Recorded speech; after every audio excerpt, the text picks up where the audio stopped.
Welcome to another edition of the Ultimate Weigh-In Show. I'm your host, Manpreet, aka MMA Lock of the Night, and your boy on social media at MMALOTN. And yes, I've been changing the intro a little bit to most of my podcasts to include social media and not just Twitter anymore because I got to step my game up, right? I got to start giving some respect to the IG side of things. And that's exactly what I've been doing since the new year. So if you guys haven't already followed me on the IG, make sure you guys do that same handle as Twitter as well, at MMALOTN.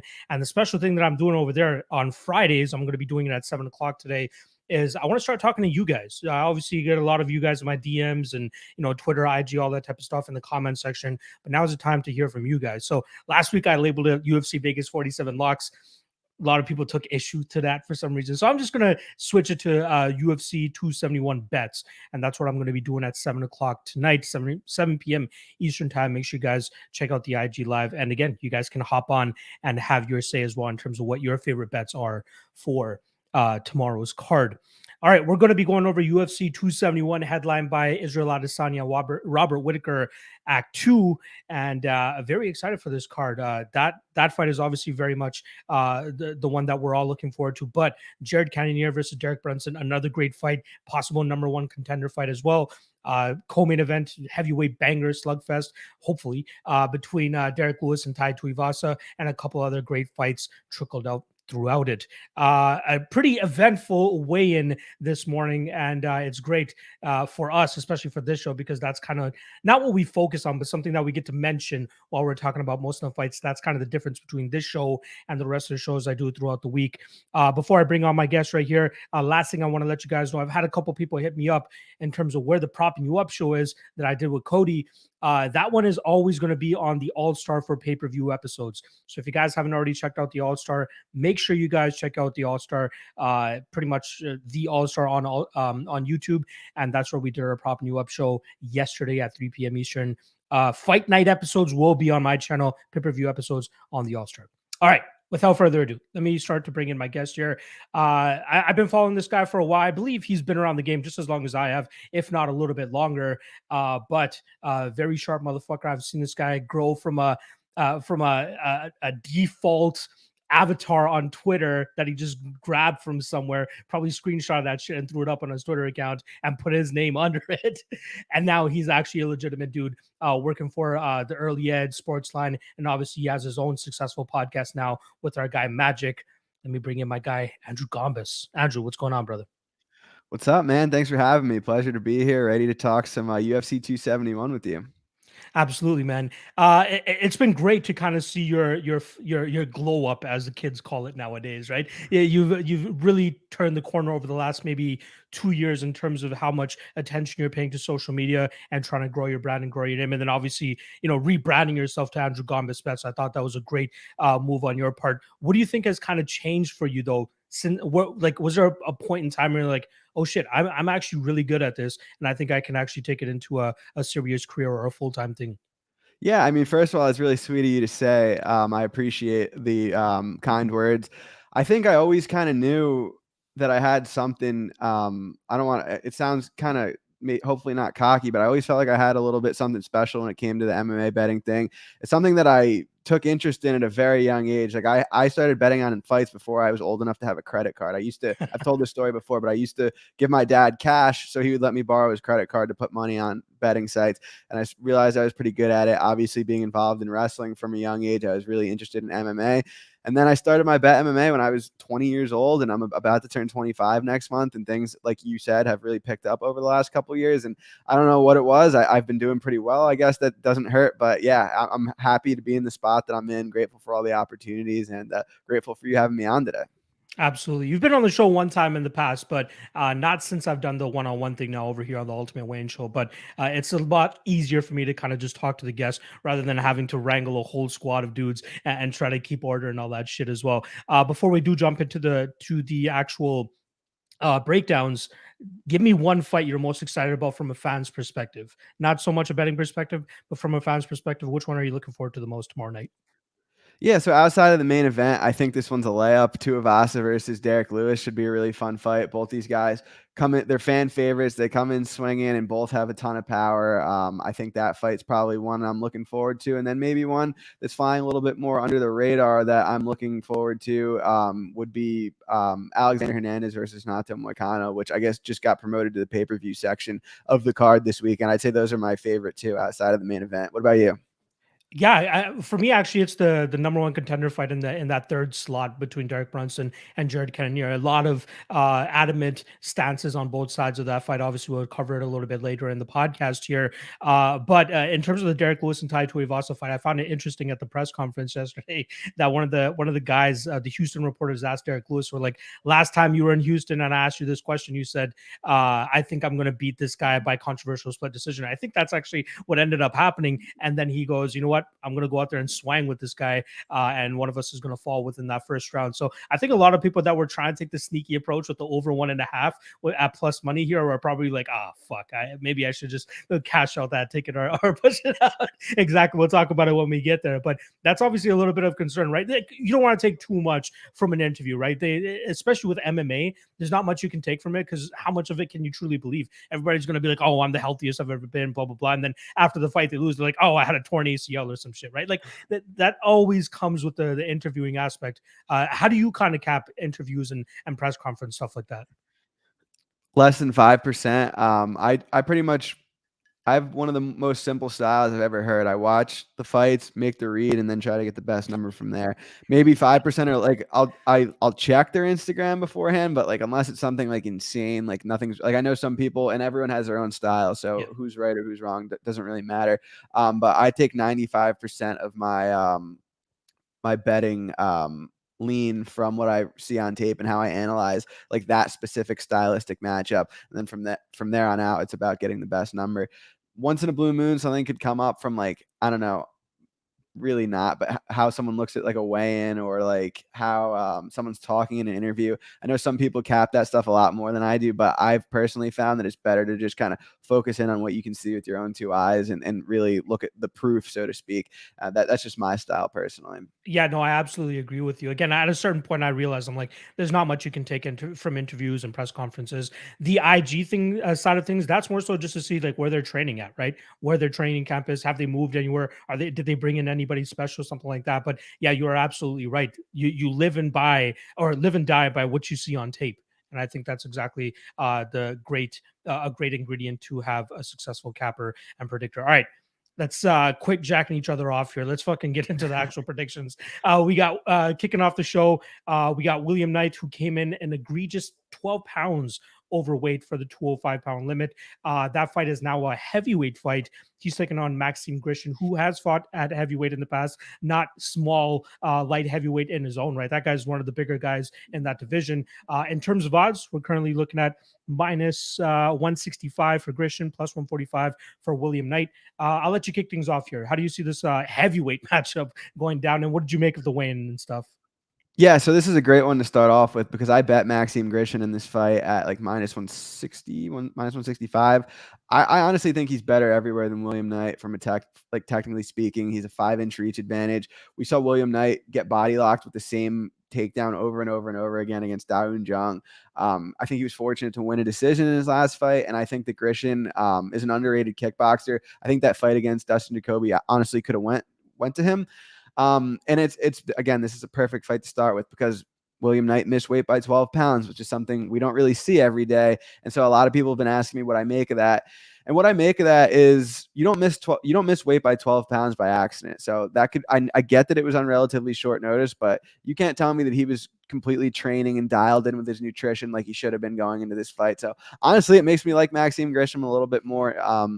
Again, you could miss weight by a pound. Maybe it was a miscalculation in the weight cut from a water cutting perspective, but you don't miss weight by 12 pounds by accident. I wrestled, for those of you who don't know me, my whole life. I've never missed weight or even seen someone miss weight by 12 pounds. Like again, I said, if the weight class is 165, maybe someone has a bad cut, 165 and a half, 166, and then you can't wrestle. But never have I ever seen someone, especially at this high of a level, come in 12 pounds overweight. And in MMA, when we've seen it, we've seen Kelvin Gastelum do it against Tyron Woodley. It just doesn't work out. I think I want to say fighters are 0-6 or something like that off the top of my head when they miss weight by more than 10 pounds. So I said a lot there, but I like Grishin. I like it even more with the weight miss. Yeah, shout out to our guy Dan from Best Fight Picks. He put out like a little bit of a blurb in terms of the people that missed weight by an egregious amount. I think the last person to miss it by that much or close to that much was Rafael Alves last year. I forgot who he was going up against, but he missed by 11.5 pounds, I think it was. Sabatini? Yeah, Pat Sabatini. That was the one. I think it was the debut for both of them as well, which was hilarious. But 11.5 pound miss there. But it's different, right? Because this is at light heavyweight and heavyweight compared to lightweight and welterweight or something like that. You're missing by a whole weight class at that point. Luckily, he's up at light heavyweight and they can quickly switch to a heavyweight matchup. But I honestly pretty much agree with everything you say there. I think Grishin has been getting a little bit too much flack in his UFC career, given kind of his stretch against some heavyweights, especially the Marcin Tybura fight. People seeing him kind of get controlled and beat the way that he did there.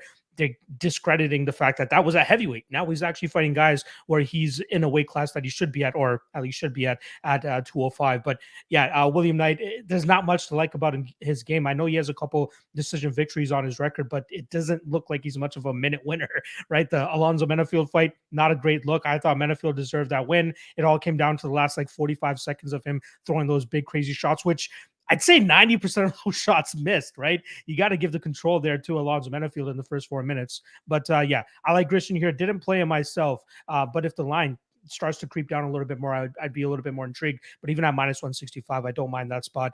I like Grishin. I think Grishin takes a bad decision as well to kick off the night. All right, let's move on to the next fight here. A welterweight scrap between Jeremiah Wells and the debuting Blood Diamond. It seems like they're officially changing his name to Blood Diamond now. All week, I've been trying to figure out Mike Mathetha or Blood Diamond, and it's absolutely crazy for a content creator trying to create graphics and all that shit and not knowing what the fuck this guy's name is.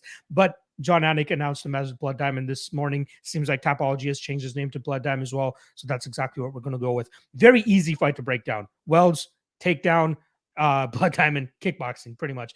Wells obviously has some power in his hands, as we saw in his UFC debut against Warlley Alves, where he was able to starch him in that, I believe, the second round there. But more often than not, his fighting style is similar to his training partner from that Daniel Gracie, Hensel Gracie Academy. Takedowns. Sean Brady and him are pretty much the same in that aspect. They're almost built the same too, right? Like just stubby, just jack dudes, and they're very powerful. And I do think that Jeremiah Wells will be successful in terms of dragging this fight to the ground. The MMA tape that's out there for Blood Diamond, which isn't a lot, right? The guy's only 3-0, but he's like 32 or 33 years old at this time. Most of his career has been spent as a kickboxer / Muay Thai fighter. But I do think in the last fight that we saw of him, he struggles to get off the cage, right? Even though he was having success against that guy, can't recall his name, but he was hitting him with knees and elbows in that clinch. But it seemed like it was very easy to kind of just push him up against the cage. Now you got a guy in Jeremiah Wells who's going to be seeking that takedown. I think it's going to come pretty easy for him here. And then on the ground, I think he absolutely smashes him. So I like Jeremiah Wells here. I wish the total, the widely available total, was at 2.5 instead of 1.5, because I'd feel a little bit more comfortable there. But I still think Jeremiah Wells gets this done within the first round. I'm not giving too much credence to Blood Diamond. I kind of shit on him earlier this week, just saying he's in the UFC because of Adesanya, and we've seen it in the past with guys like Chris Avila and the Diaz brothers, or Martin Sano and the Diaz brothers.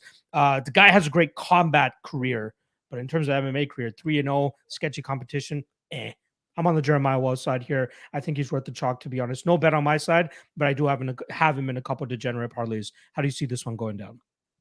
Yeah, I think you pretty much nailed it. And also a little rumor going around this week that I've heard is that Jeremiah Wells hasn't been taking training seriously. Again, who knows if that's just a rumor or if that there's some truth to that. Usually I find where there's smoke, there's fire with that kind of stuff. So just a little tidbit to be aware of if you're on the Wells side. But I said this last night on my show, so if you watch both and this joke's redundant, I'm sorry. But if I was fighting a guy named Blood Diamond, I probably wouldn't be training that hard either. You're more than welcome to reuse jokes throughout the week, because sometimes there's viewers that have not tuned into that show. But what's your official prediction for the fight, though? Yeah, I think Wells is going to submit him. FanDuel hung some egregious line of like under 2.5 minus 142. I obviously didn't like officially tip that or track that or anything, but I did put some of my own money on that. They immediately switched the line to minus 350 or whatever, but they honored the bet. So I'm hoping for an under 2.5. I mean, this fight's binary as they come, in the sense that Blood Diamond's a striker, Wells is a black belt in jiu-jitsu. Who's going to finish the fight first? History tells us that it usually favors the grappler. Obviously, that's not a universal rule, but I'm picking Wells to win. No bet on my side other than that egregious opener that FanDuel hung. I love it. I love it. All right, let's move on to the next fight here. We got Douglas Silva, Andrade going up against Sergey Morozov. Excuse me. In terms of odds, we got minus 210 on the Kazakh fighter and plus 175 on the Brazilian. I'll let you kick this one off, man. Who do you like here? Yeah, so I like Morozov in this spot. I actually bet on Douglas Silva de Andrade a couple years ago against Hernandez, and he made me nervous as hell. He got taken down multiple times, which is Morozov's game. And if the ref didn't stand them up twice, Cyrus in that fight, Maya, what are you doing, dog? Yeah, those were some pretty please. Those were some pretty questionable stand-ups. But it definitely led me to believe that there's holes in Douglas Silva de Andrade's defensive grappling. I think Morozov's going to take him down. I think he's going to hold him down. I wouldn't be surprised to see him move to half guard side control and start to look for a finish as well. But surprised to see this line come in a little bit. I haven't played it yet because it has been trending downwards, but hopefully going to move in on that one soon because I like Morozov in this spot to get it done. Absolutely, the master of line movement is my guy Andrew Gombas. Even give me a little bit of a heads up on something later on in the card. But I already fired on Sergey Morozov minus 208. He's my lock of the night play. I'm just very confident in this spot here. His boxing is pretty slick as well, right? I don't think he's going to be in too much trouble should this fight be on the feet, but path of least resistance. Let's get this fight to the ground. Let's not even give Douglas a chance. And I'm glad that you brought up the Hernandez fight, because that is a perfect example of if you just tapo cap this fight and just see, oh, he beat Hernandez. Of course, he beats Hernandez. But watch that fight. That's a very sketchy fight, man. If there was another ref in there and Barao was able to keep that top control, he goes on to win that fight, man, and easily 2-0 because he got him down in at least 2 of those rounds and was holding him down without much resistance from on top. Or sorry, from bottom. So yeah, I like Morozov here. I think it's a great spot. Happy to cash him last time around as an underdog against Khalid Taha. Hopefully he can great come spot. Yeah, exactly. That line made no sense to me. I'm not sure what people were saying there, but glad that we were able to get that plus money. But hopefully he comes through as a chalky favorite here, because I feel pretty confident in him in this spot as well. All right. Let's move on to the next one here. We got Jacob Malkoun going up against AJ Dobson. In terms of odds, we're currently looking at a pick'em line. AJ Dobson was closer to that minus 150 range earlier in the week. Money coming in on Jacob Malkoun, aka Robert Whittaker's training partner / BJJ coach. But yeah, it's hilarious the kind of opponents that they've been giving Malkoun since coming into the UFC. All first round finishers. And let's say it, it's obvious. Black, explosive, athletic finishers. And that's exactly what he's been going up against. And luckily for him, he's gone 1-1. He obviously gets starched by Phil Hawes in his UFC debut at UFC 254. And then he goes on and beats Abdul Razak Al Hassan and smashes everybody's Hail Mary parlays who is just throwing Razak in there thinking that he could go out there and replicate what Hawes was able to do. Now you got Dobson, kind of the similar mold, where a lot of his wins, if you guys scan his record, is by first round finish. The only fight that he's been able to go 15 minutes, I was not able to find any tape on it. But just looking into it a little bit deeper, the guy that he was fighting was 2-1 at the time. Now it's just at 3-7. So I don't know how much we can truly take from that fight, even if we had access to that tape. Trains out of the Immortal Gym, I believe, over there in Ohio under Matt Brown. You see Mark Coleman in his corner every now and then. I believe he's been doing a little bit of work over there at Strong Style as well, hopping in and out of that gym too. But the guy seems like an athletic freak to certain extents. Not as much as Phil Hawes or Abdul Razak Al Hassan, but still has some tremendous power. I question his wrestling game, right? We don't really see much of it in the Arkaga fight, which was obviously his Contender Series fight. But we see him rock him on multiple occasions and then eventually get him out of there with a no hooks rear naked choke. But here with Malkoun, man, I think Malkoun could get this guy to the ground if he's able to survive the onslaught on top. And then I think he could find his first ever submission win on his professional MMA record, even amateur record. He doesn't have any submission wins. But this is one of those spots that I kind of compared to Miguel Baeza when he went up against Takashi Sato. I could be off on the name there, where plus 1,200 sub prop on him, never got a submission on his record, but but he is a BJJ black belt, was able to pull it off that night. Maybe Malkoun's able to do it here as a plus 600, plus 700 submission prop as well. I got a little bit of a sprinkle on that, but my main action is on the under 2.5. I got it in at minus 144, but just wait until you hear the line that my guy Andrew Gombas got on it. Like I said, line movement master over here. Official pick is going to be Dobson by KO. I do think he eventually finds that KO and finishes him, but I'm not betting that number. I'm taking the under 2.5, praying for violence and hoping that comes through. Andrew, let him know what you think. Yeah, so I actually bet Jacob Malkoun at early odds, plus 131, I want to say. Now that it's down to a pick 'em, I think that's about right. I bet the under 2.5 at minus 124, and then again at minus 145. I think that should be minus 200, maybe even upwards of that. Dobson, obviously, ton of power on the feet, finishing upside, and we've seen Jacob Malkoun get finished in 15 seconds by Phil Hawes. Could be a repeat of that. And I think if Dobson doesn't knock him out early, there's a good chance Malkoun grinds him out, finds a submission, finds a TKO from top. But I do think this fight finishes. Fun story, not fun story for me, but I bet Jacob Malkoun by submission at plus 1,600 against Al Hassan. So I had plus 1,600 on submission. I think plus 4,800 on round 3. Damn. And he somehow didn't find a finish in that fight. So Al Hassan's tough, man. Like he's durable. Yeah. He's tough to get out of there. I don't think he's been finished at all outside of that Chaos Williams fight in the first round. Every other fight he's just been grinded out on. Yeah, there were a couple chances he had early to find that sub, and I was like, "Oh man, this is happening," and then it just didn't, and I was like, "Did you get on the sub prop this time?" No, I'm just on the money line and the under 2.5. So I think both those spots are pretty good. Malkoun at the early price. Now I think the size is still the under. I think minus 200 is probably right for that, 65, 70%. But yeah, I think Malkoun submitting him would make me a very happy man. Just a little bit of consolation for that Razak one that you missed last fight as well. All right. Again, I'm glad that we're both on the under here. Again, I'm taking Dobson to find that knockout. Andrew's taking Malkoun to find the submission or TKO from on top. But either way, violence is what we're hoping for. All right, let's move on to the next fight here. Ronnie Lawrence taking on Mana Martinez. In terms of odds, we got chalk here on Lawrence sitting at minus 310, plus 245. The return on Mana Martinez. I'll let you kick this one off, man. How do you see this one going down? Yeah, so I have no bets on the fight at the moment, but I think Ronnie Lawrence should get it done. I mean, I bet Guido Canetti at like 42 years old against Mana Martinez. And so that just goes to show what I think about him. But yeah, Lawrence should be able to get the grappling going here. He weaponizes pace. He has great cardio. Can be like, I'm not totally sold on his striking yet, hence why I haven't laid 3-1. And opponents do usually manage to get up again and again against him. So I'm fine passing the spot, but I think he's a good spot to target if you're a DraftKings player because he's going to score high and win. And I think Lawrence gets it done, but I'm fine sitting back and watching this one from the couch. What about you? I took a little bit of a sneaky approach to this one. I took the under 2.5 at plus 155. Obviously, Martinez, a lot of his fights have finished. He's been finished as well. He has some solid power. So if he does clip on Ronnie Lawrence, like we said, his striking game is still kind of developing. It seems like he just moves a lot, likes to kick from the outside, and that opportunity is just waiting for him to go out there and get that takedown. And I think he's just trying to set it up with those kicks that he just enters with. But maybe he just throws a lazy kick here and gets clipped by Martinez. That's a possible outcome. And then obviously the one that I see playing out is eventually he just grinds at him with those takedowns, eventually just breaks Mana Martinez, and then eventually gets a finish in the second or third round.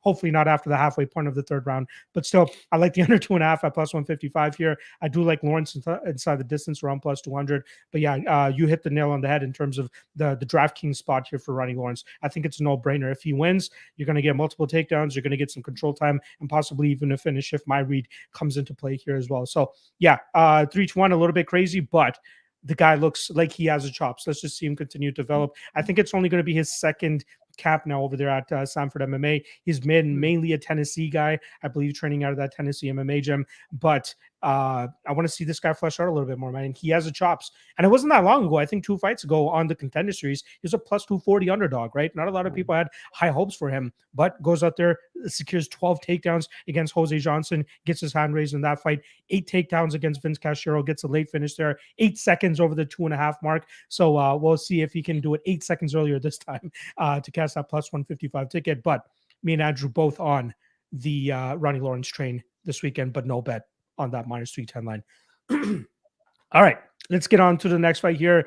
City kickboxing prospect number 2, Mr. Carlos Ulberg, going up against Fabio Cherant. In terms of odds, we're currently looking at obvious chalk on the Carlos Ulberg side, minus 275 on him, plus 220 the return on Fabio Cherant.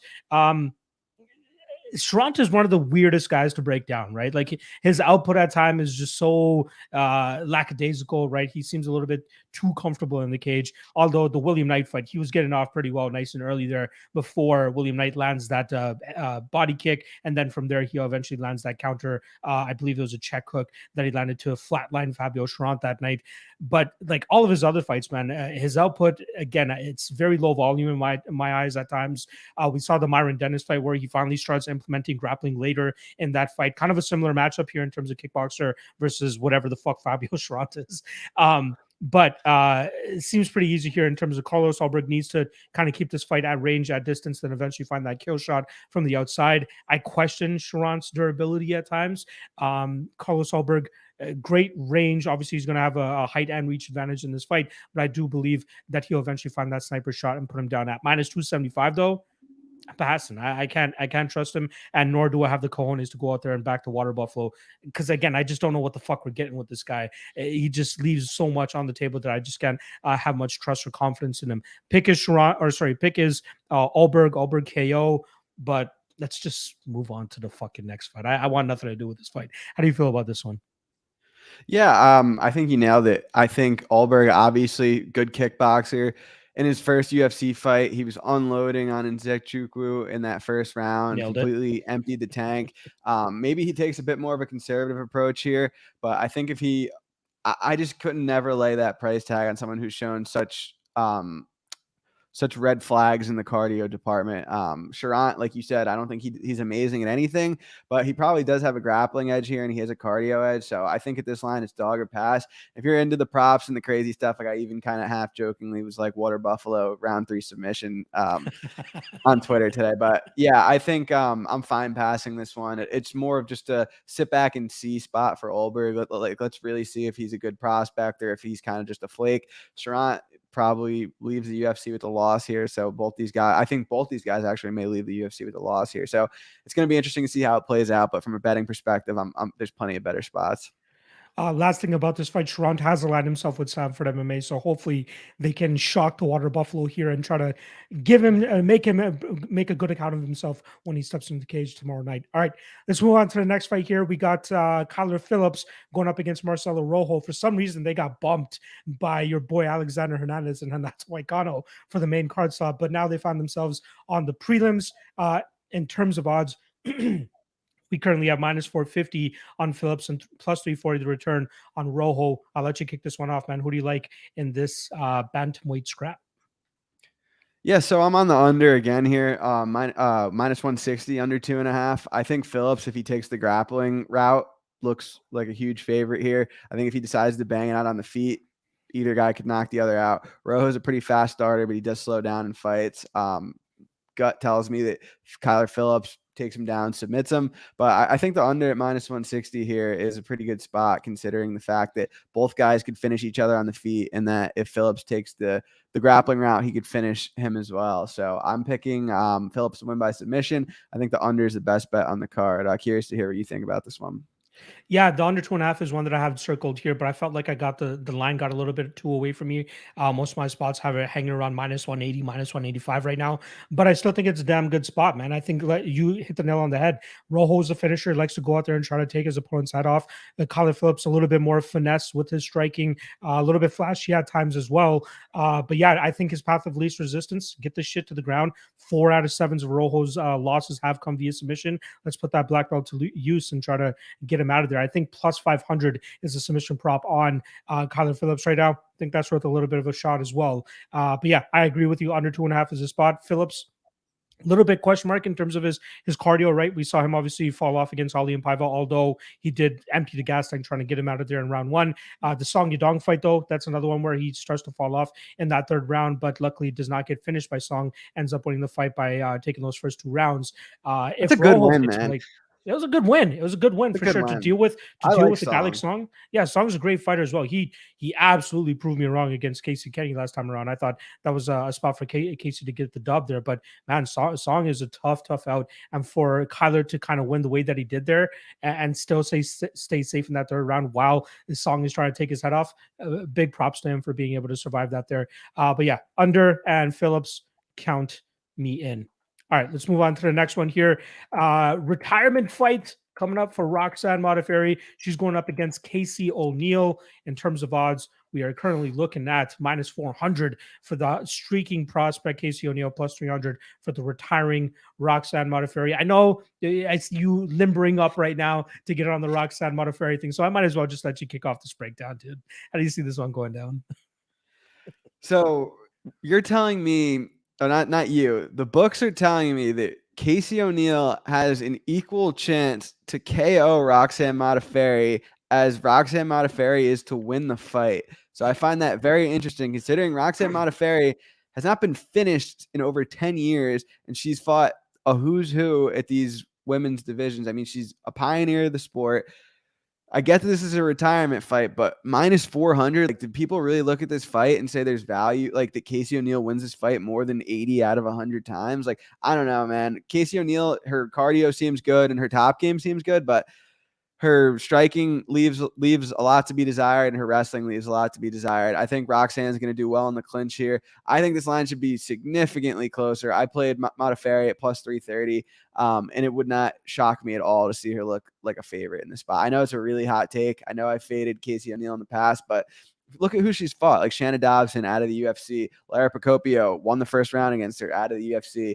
And Antonina Shevchenko is her best win, and Antonina almost stopped her in that first round. So I think the value's on Modafferi. I mean, in general, I've kind of made my, what's the word I'm looking for? Made a good chunk of my money in this spot with the old guard coming up against someone new who's a big favorite. And I just don't think it's justified yet. Can Casey O'Neill win this fight? Absolutely. But I'm totally fine taking the shot on Roxanne Modafferi plus 300 or better. Yeah, I share the same sentiments with you there. I'm not actually having any bet or action on this fight at all. I just don't feel good about it from either side, right? Casey O'Neill, like you said, there are some red flags. She's still a prospect. She's still trying to find herself inside the UFC. Great 3 wins, right? Great 3 finishes, but not without some adversity that she had to come over and, overcome. And not to mention, you got Roxanne Modafferi, like you said, 10 years without being finished. Pretty durable, has a good grappling, clinch, and jiu-jitsu game. So if she's able to get on top of Casey O'Neill, as other opponents have done in the past, Antonina Shevchenko has found herself in full mount against Casey O'Neill in the past. Like, it's not like it can't be done. So lesser grapplers have done it. Roxanne Modafferi could absolutely do it as well. Ultimately, though, I am going to take Casey O'Neill to win this fight. In terms of a prediction, I do think she probably gets the stoppage in the third round here. The difference between the fighters that Roxanne Modafferi has been facing recently compared to Casey O'Neill is Viviane Rojo and who's the other one that she fought? Tyler Santos. Tyler Santos. Way more athletic, in my opinion, than Casey O'Neill, but they seem to be a little bit more okay with just grinding fights out, right? Taking the fight to the ground, just smashing their opponent on top, but not to the extent of trying to finish them. Whereas Casey O'Neill, it looks like she's always trying to go for the finish. Like, she is very aggressive, especially when she gets that top control. I know she finds herself in bad positions at times, but I feel as though she does a good enough job in terms of getting out of those positions, as she's shown us, and then eventually finding her success later in these fights. Could she do it against Modafferi? Possibly. But again, this is the toughest BJJ player that Casey O'Neill has gone up against. So maybe her getting over anxious and over aggressive on top could lead to a possible reversal, or even a get up from Roxanne Modafferi here. And then maybe she turns the tables and just starts doing her own work from on top. So yeah, no way I can justify laying minus 400 on Casey O'Neill. She's even getting touched up on the feet by some of these chicks, right? Like, it's not like she's going to go out there and absolutely whoop Roxanne Modafferi on the feet. There's so many fights where you can see her head just completely getting snapped back by some jabs from fucking Lara Procopio, right? It's egregious, some of the stuff that you see, but she's the younger fighter, obviously. She's on a hot streak right now. She's very aggressive. I see her path to victory. It's not a minus 400 path to victory for me, though. So pass on this fight. Pick is Casey O'Neill. My guy Andrew's going to go with Roxanne, and I don't blame him at all in this spot. All right. Let's move on to the next fight here. Speaking of veterans, we got Andre Arlovski going up against Jared Vanderaa, minus 140 now on Arlovski. I believe earlier in the week, yeah, he opened up around minus 220. Tremendous amount of money coming in on Vanderaa in the spot. Excuse me. Yeah, plus 120 now the return on Jared Vanderaa. I really like Jared Vanderaa in this spot, man. I took 2 units at plus 140. I think he's a damn good spot. A lot of people kind of just gloss over him like he sucks. Yeah, he sucks against grapplers, but when he's posed to be in a striking battle with his opponents, even going back to his regional days, the guy fares very well, man. He throws in combinations. He moves well for a big dope that he looks like, but he has good leg kicks. He stays active with them. He's good with his output. I thought he deserved to win that Vernon Lewis fight. If anybody went to go back and watch that, I even tried searching on Twitter to see what other people's scorecards for it were. There were only like 2 or 3 people that I saw that were actually tweeting about that fight. I think Drake Riggs, MMA journalist, was one of them, and he thought it was an egregious scorecard as well. But yeah, good combinations as we saw in the Justin Tafa fight. One thing I like about that fight specifically is that anytime Tafa touched him, he returned with a combination of his own. Like he just wanted it to look good optically to the judges, and I really like that about a fighter. Obviously, Justin Tafa not as mobile as a guy like Andre Arlovski, right? Very good point fighter at this point in his career. 42, 43 years old. He looks great right now doing what he does. But the difference between Vanderaa and the Chase Shermans and the Philippe Lins and who's the last guy that he just beat? Goddamn. Arlovski? Yeah, who's the last guy that he just beat? Pretty boy Felipe.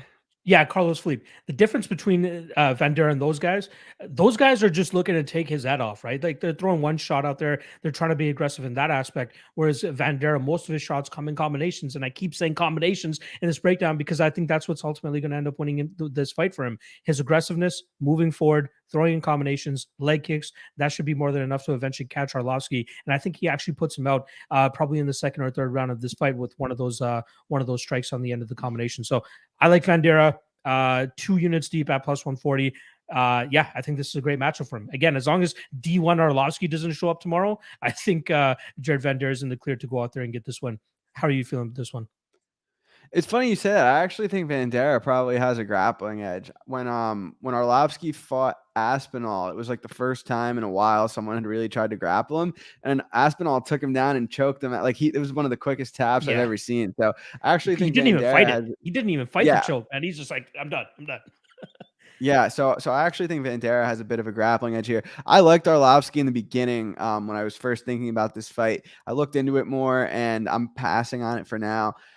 I mean, at this point, Arlovski is 100 years old. He's been a great bet pretty much every fight. Like I bet him at plus 300 against Tanner Bozier. I bet him at minus 105 against Chase Sherman. I bet he's had his time, and it's just I don't really get backing him as a favorite here, considering there were so many chances to do it earlier in his career as an underdog. I think it's going to be a close fight, probably one that goes to decision. I'm going to side with Arlovski from a picking perspective, but I'm no bets on this fight for me. See, Alfred likes the underdog in this one as well. Hey, Alfred, quit it. Come on. He's probably hearing somebody like taking the garbage. Got to stick together. Exactly. Sorry, I didn't catch the last part of it. Who you ended up going with for this one? I picked Arlovski, but I don't have any bets on the fight. Okay. I like it. And yeah, I don't mind the grappling angle as well, right? That's something he could absolutely go out there and take advantage of if he wants to. But I think if this turns into a kickboxing matchup, I think it's much closer than the opener was indicating at minus 220 for Arlovski. That's why I think the line is starting to come in where it's at. And look at your boy getting a little bit of CLV on that plus 140, right? Come on. Give me some fucking props. Well done, sir. I love it. All right. Let's move on to the next fight here. Actually, we're going to the main card now. So I want to take this time to shout out the 150 live viewers that we currently have. Shout out to you guys. You guys make this show what it is. Appreciate you guys. Hit that like, hit that subscribe, and then show my guy Andrew Gombas some love as well.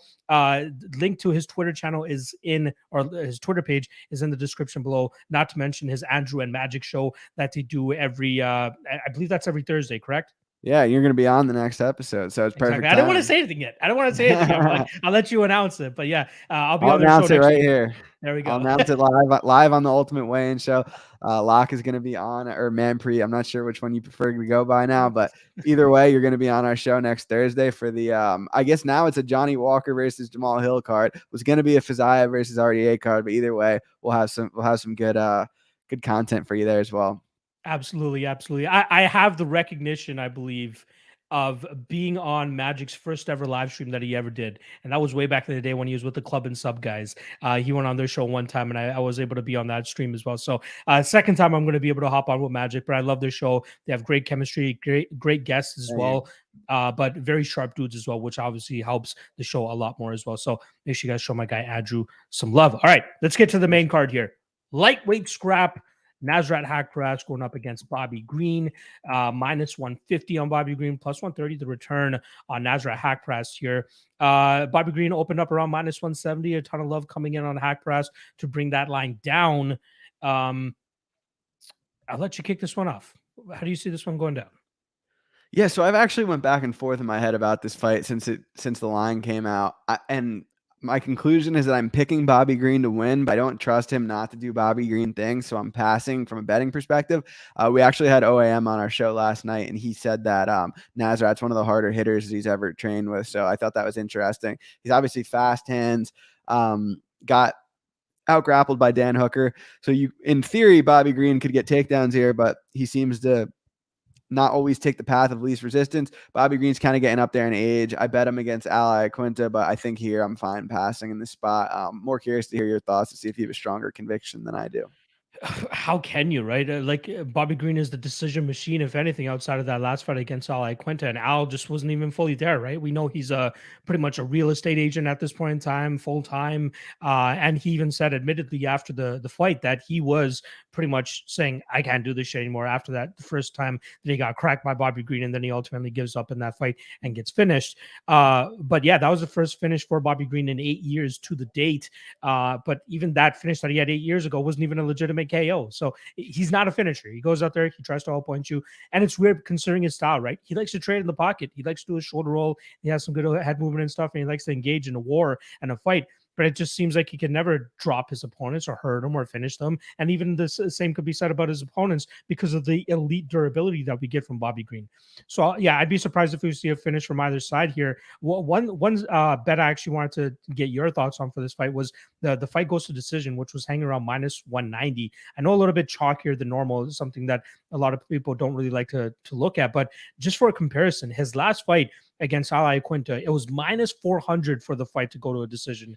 Now, all of a sudden, he gets a finish over Ali Quinta, and now it's down to minus 190, minus 200. Obviously, Haqparast, a different variable, getting plugged into this matchup as well. What do you think about that line? Yeah, so I think it's one of those situations where more so the line was wrong last time than the line is wrong this time. Just to like two males at 155 that are both going to land a decent amount of strikes. Like, I don't know. I don't think there's any value on the GTD there. I think 65, 70%, it goes the distance about right. But yeah, I think honestly, it should have been a no-brainer to bet that under in the last fight. Just because to my point, how often do you see men at 155 pounds where the under 2.5 is priced like that? It was a weird thing, and I got why it was priced that way, but obviously hindsight's 2020, so that's kind of what I think.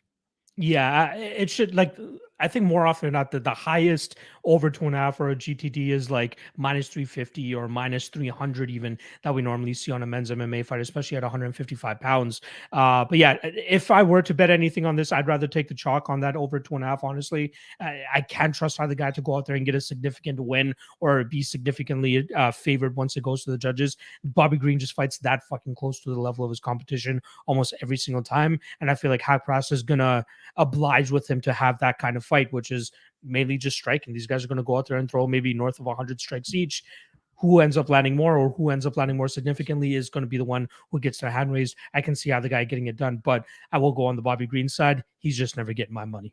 He's never getting my money on the betting line. All right, let's move on to the next fight here. Formerly on the prelims, Alexander the Great Ape gets his wish, gets onto the main card here, going up against Anato Moicano. In terms of odds, we are currently looking at minus 160 on Moicano, plus 140 the return on Alexander Hernandez. Now, Hernandez going out there, always whooping on the short notice guys or the guys that athletically shouldn't even be in there with him, the Chris Gritzmakers, the Mike Breedens. He's able to get those quick finishes, but then when he goes up against legitimate competition, he starts to fall short. I am absolutely guilty of putting 2 units on him around minus 170. I think it was against Thiago Moises. I thought that was a great spot for him to keep the fight on the feet. And then from there, his power striking was probably going to be the advantage. But Thiago Moises did not even need to get the fight to the ground to have any success. His striking looked crisp as hell in that fight, hurting and rocking Alexander on numerous occasions in that fight, ultimately taking a decision. I could see a similar thing playing out here with Moicano, but I do have concerns about Moicano's durability because at the end of the day, Hernandez can still crack, and I feel like Moicano might be suffering a little bit from that durability issue. But a couple things that could be said about that at 155 pounds doesn't look as bad. Obviously, you can take a clean shot to the chin from Fiziev. That's obviously going to put you down. But more often than not, at 155 pounds, his durability seems to go up. But he admitted after the Damir Hadzovic fight that he finds his most success when he's able to get the fight to the ground and use his bread and butter. And that's his jiu-jitsu. That's where he gets the best work done. I don't know if he's going to be able to get Hernandez down here. Maybe he could. Maybe he can find a trip at a certain point and start implementing his jiu-jitsu. Maybe hop on the back of Hernandez in one of those clinch situations. Maybe that's how he gets into his realm. But even in the striking, man, I think people see, similar to the Renan Barão and Douglas Silva Dion George fight, they see the win. But if you go back and watch the Fiziev and Moicano fight, you see Moicano actually having success, man. His long jab was very difficult for Fiziev to deal with originally. He had some good leg kicks in there. He tried getting a takedown off of rocking Fiziev at a certain point, was unsuccessful in doing so, but he had his moments in that fight. And he could absolutely do the same thing here against Hernandez. The spot that I was looking at the most, and I haven't pulled the trigger yet, I'm still considering it, is the under 2.5, because I can see a finish on both sides here.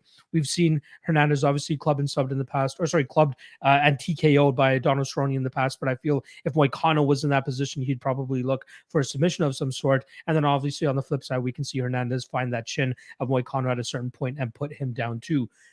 I am leaning Moicano, though. I do think he'll get the better of the striking, stay away from that big power, and eventually find that finish.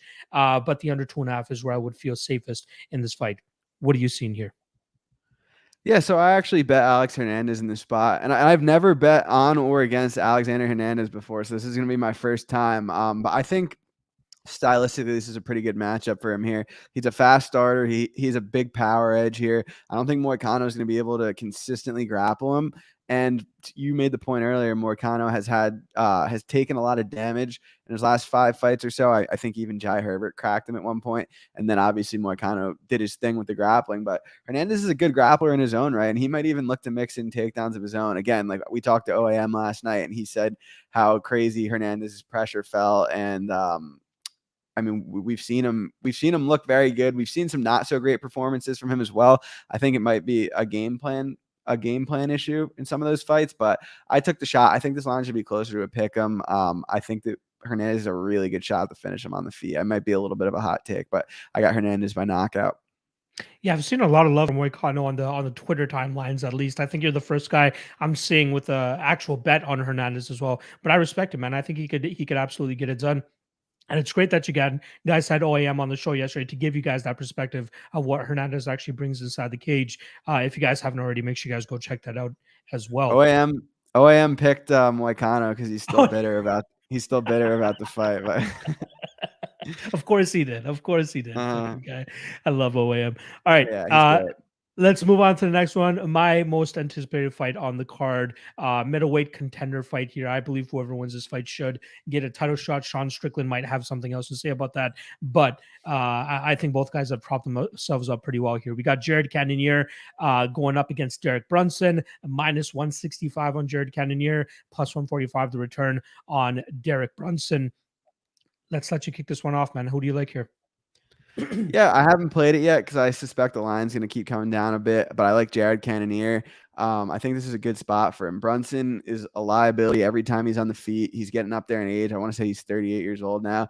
He's had some favorable matchups, and he's done a great job. But even the Darren Till fight, I think if Till didn't fight hurt, he gets the win. And I mean, even in that third round, like Till was putting him in danger after being wrestled for 10 minutes. So it's a little bit like the Phil Rovers Jason Witt fight last week, where in the sense that he's just going to have to hit him once to put him out. And Cannonier is not easy to take down. He's not easy to hold down. Very big middleweight. He's strong. I like his takedown defense. I like his get-ups. I'm picking Cannonier to get the win, and I think he's going to get the next title shot as well.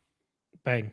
Right there with you as well. I got 3 units on Cannonier. I don't have the patience that you have. I probably should work on that a little bit. I got it at minus 167. Earlier this morning is when I took the shot, and then I signed back into Pinnacle maybe an hour or two before we went live here, and I saw he's back down to minus 160. So if I waited a couple hours, I probably would have got a slightly better line, but still better than the minus 190-ish that he was hanging at earlier this week. So I don't mind that. But yeah, I love Brunson in this spot. I will say this: if you guys haven't watched the coaches main event, Cannonier, who I like. Sorry. If you guys watched the coaches main event marathon show, the new show that I dropped this week, 3 of the 6 coaches are actually picking blonde Brunson, and they seem pretty adamant about their pick there, which gave me a little bit of pause at first. But then I'm like, I've already run the tape. I've done all my research. I feel very convicted on the Jared Cannonier side here. But then I started to look into a little bit more, right? Like I believe it was Mark Montoya that picked Derek Brunson. He has a history of him being in the corner of Ian Heinisch, who was the second fight during this 5-fight winning streak for Derek Brunson. And he goes, I was very impressed with him. But the one thing that he said to me after we were recording was like,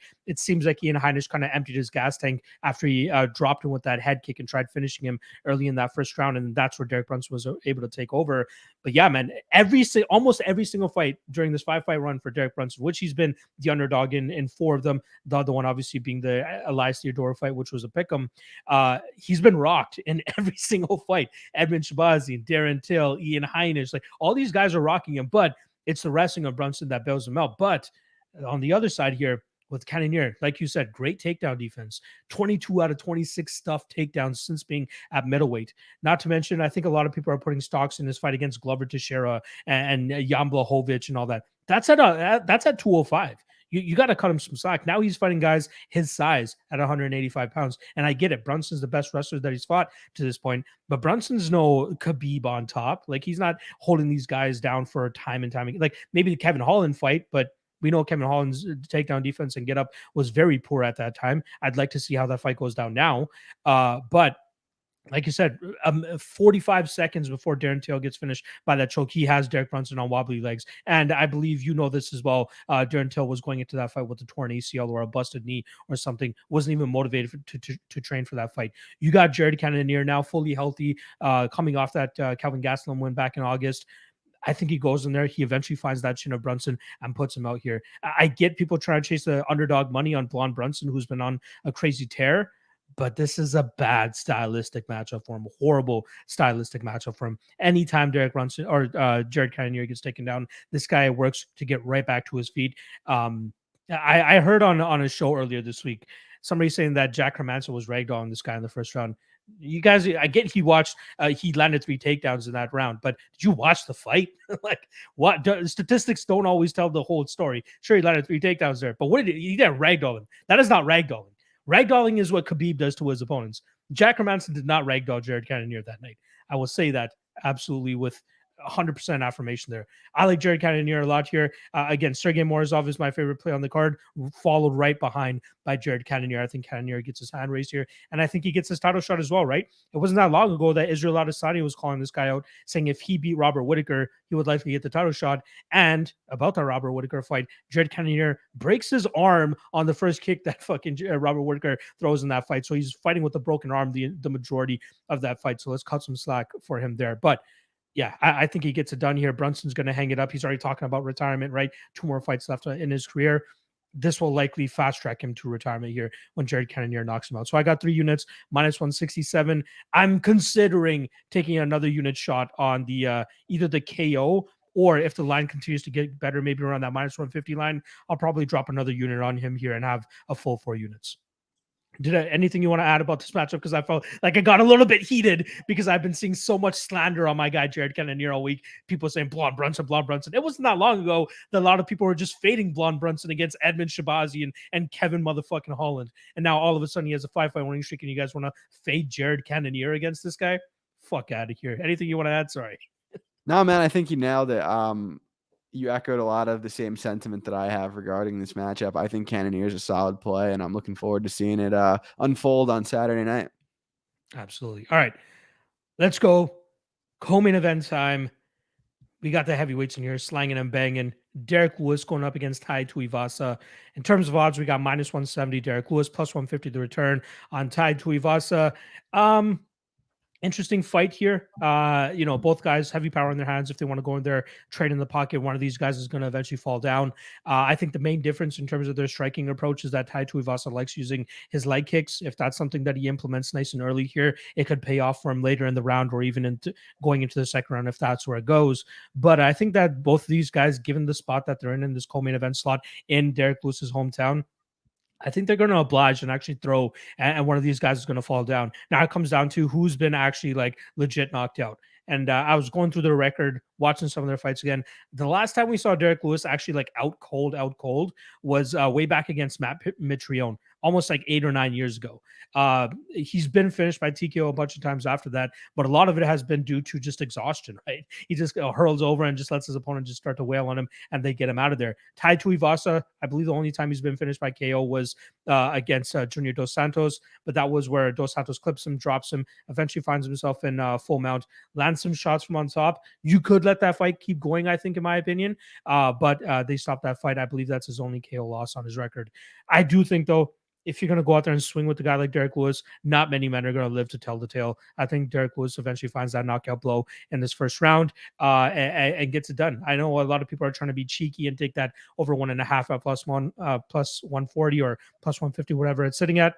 I think they're going to be ripping up their tickets here. I don't think that Derek Lewis allows this fight to go past the first round. Even the fight to not start round 2 around minus 120, minus 110, I could see that hitting as well. But I'll go Derek Lewis first round knockout. No bet for me, given the volatility of this fight. How do you see this one going down? Yeah, so I actually disagree with you there. I think the over is the best way to play this fight. Interesting.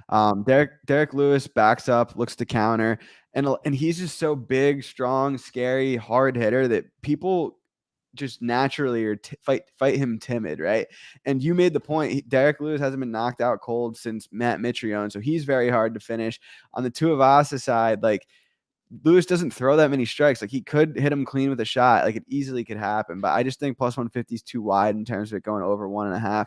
I think it could be a bit of a staring contest. They're both kind of joking around and stuff. I think it could be one of those where they're high five and stuff too. So I think over 1.5 is not a bad look. I also think the leg kicks of Tuivasa is something to look out for. Derek Lewis was getting his leg chewed up pretty bad by Curtis Blaydes before finding that knockout shot. So I think if Tuivasa opens up the fight like he did against Greg Hardy, he could find some success here, maybe slow Derek Lewis down. But yeah, I'm picking Lewis to win. I think if you put a gun to my head and said pick a money line, I'd bet Tuivasa, but I like the over 1.5.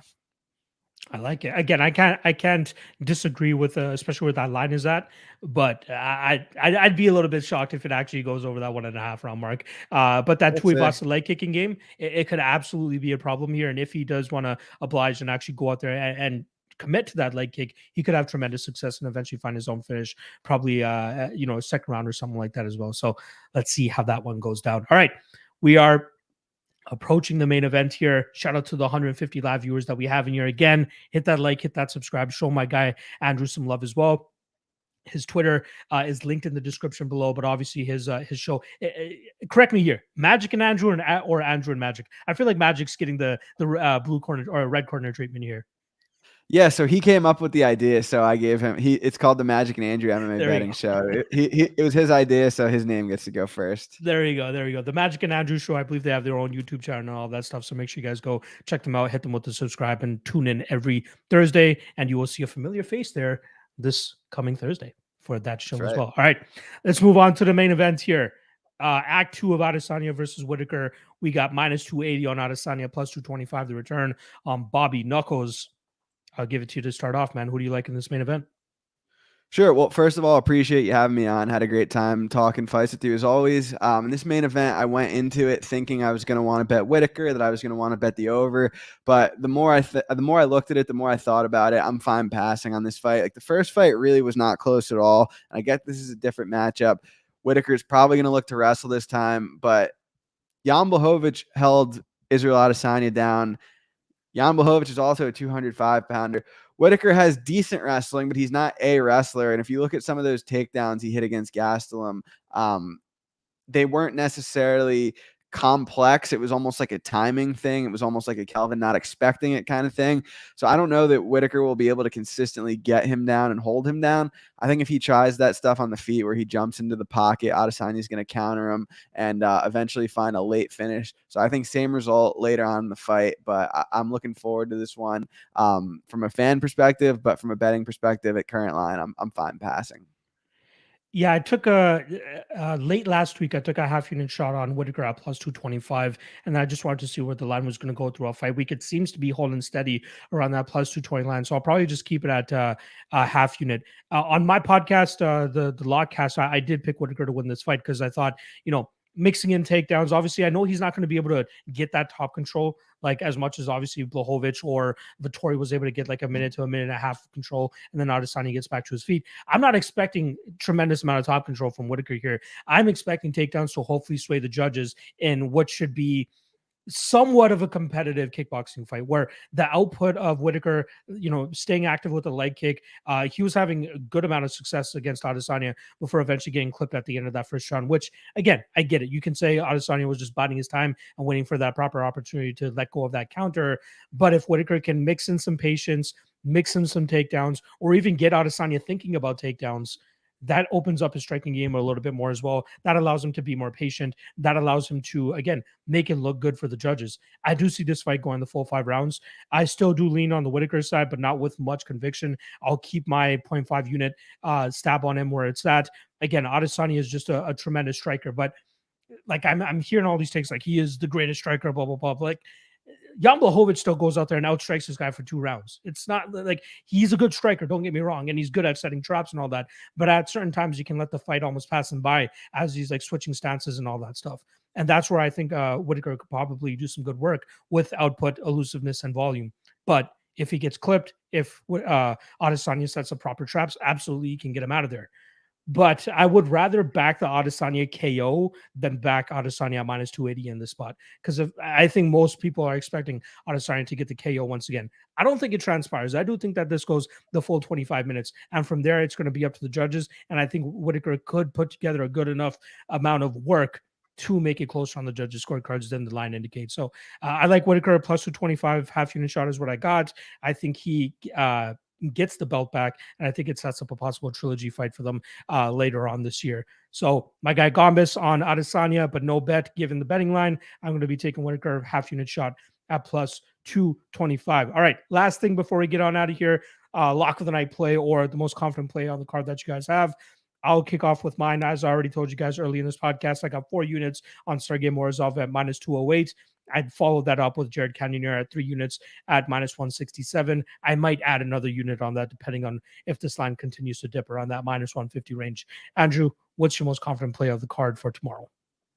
I think I'm going to go with the under 2.5 in the Malkoun Dobson fight is my most confident play. But from a value perspective, I honestly think Modafferi might be the most value on the card. I know that's not necessarily the criteria for like the lock of the night, but I think in terms of value, it'd be Modafferi. And I think in terms of the lock of the night, that it'd be the under in the Dobson versus Malkoun fight. I like it. All right. I'll give you the platform one last time, brother, if you want to plug whatever you want to like, and then I'll sign us out.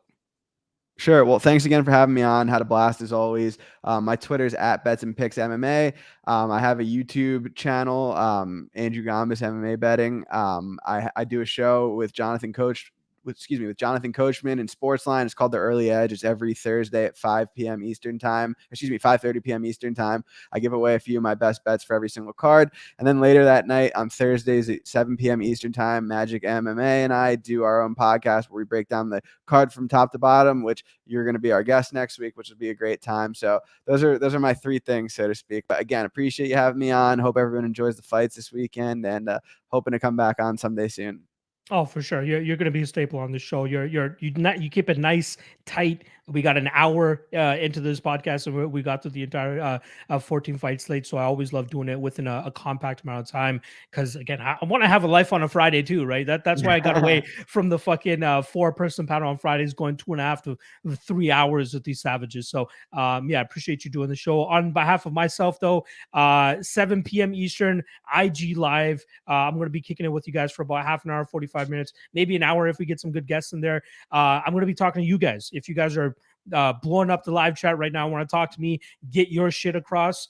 Hop on the IG live at MMALOT, and I'm going to be going live to talk to as many people as I can, get their best bet for tomorrow. So make sure you guys join me for that. And then tomorrow, Fight Day live chat, the last stream I'm going to be doing of the week, 1 p.m. Eastern, talking to the live chat, taking all questions, comments, and concerns for the Fight Day. All right, that's a wrap. Appreciate you, Andrew, coming on and doing the show. Appreciate everybody that checked it out. Make sure you guys hit that like and subscribe on the way up. Make sure you guys go follow my guy, Andrew, on Twitter as well. Like I said, link in the description below. And good luck on your bets. I will see you guys tomorrow. War, Jared, Killer Gorilla, Cannonier. Let's fucking go. Oh, yeah. Peace out.